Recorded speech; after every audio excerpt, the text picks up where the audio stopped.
एक व्यक्ति की पत्नी चल बसी। उसके लिए उसकी एकलौती बेटी ही सब कुछ थी। बेटी भी पिता का पूरा ध्यान रखती। समय पर दूध, चाय, नाश्ता, प्रेस किए हुए कपड़े, गर्मा गर्म भोजन, कुल मिलाकर बेटी ने माँ की कमी पूर्ति कर दी। एक बार बेटी बीमार पड़ गई।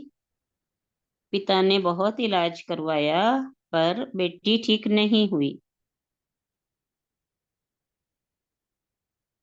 और चल बसी। पिता अपनी बेट पिता अपनी पत्नी की मृत्यु को सहन कर गया, पर बेटी की मृत्यु उसके लिए सदमा बन गई। पिता दिन रात रोता और गुमसुम रहता। अब न खाने का पता, न सोने का। एक दिन की बात, पिता को बैठे बैठे झपकी लगी। झपकी में सपना आया कि वह परीलोक में पहुंच गया है। वहां नन्ही नन्ही परियां हाथ में मोमबत्ती लेकर चल रही। उन्हें गौर से देखा तो पता चला कि एक मोमबत्ती बुझी हुई है और वह कोई और नहीं, उसकी ही बेटी थी। बेटी से पूछा, तेरी मोमबत्ती क्या जलाई नहीं जाती है? बेटी ने कहा, पापा जलती तो रोज है, पर आप नीचे धरती पर रोते हैं तो वे आंसू सीधे ऊपर मेरी मोमबत्ती पर आकर गिरते हैं और बुझ जाती है। परी बेटी ने कहा, आप रोने की बजाय पापा मुस्कुराया करें और मेरी याद में नेक काम किया करें। पिता जैसे ही मुस्कुराए कि बुझी मोमबत्ती जल उठी।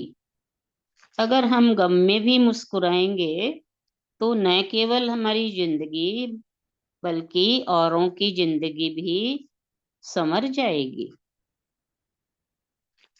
संसार में कभी धूप तो कभी छांव चलते रहते हैं, और जो अस्तित्व के इस गुण को, धर्म को समझ लेता है, वह न तो प्रशंसा पाकर घमंड करता है और ना ही अपमान पाकर खिन्न होता है।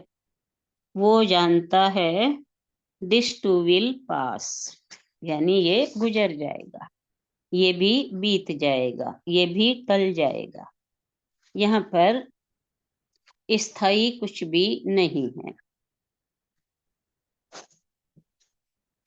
महात्मा बुद्ध ने जो अनित्य की बातें हमें बताई हैं, उससे ये न समझो कि शरीर ही अनित्य है। यहाँ मान सम्मान, अपमान, लाभ, संयोग, वियोग सभी अनित्य हैं।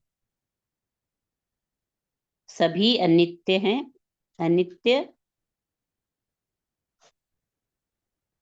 को केवल शरीर तक ही नहीं, सब कुछ चला जाएगा, बदल जाएगा। जिंदगी तो ताश के पत्तों का खेल है। कभी सुख का पत्ता आता है तो कभी दुख का पत्ता आता है। खिलाड़ी भले ही हारे, लेकिन फिर भी बार बार जीतने की कोशिश करता है।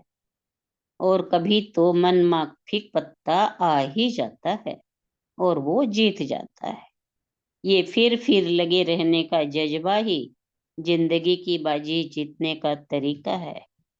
तो हम सब मिलकर खुश रहें। Smile please. इतनी ही है आज की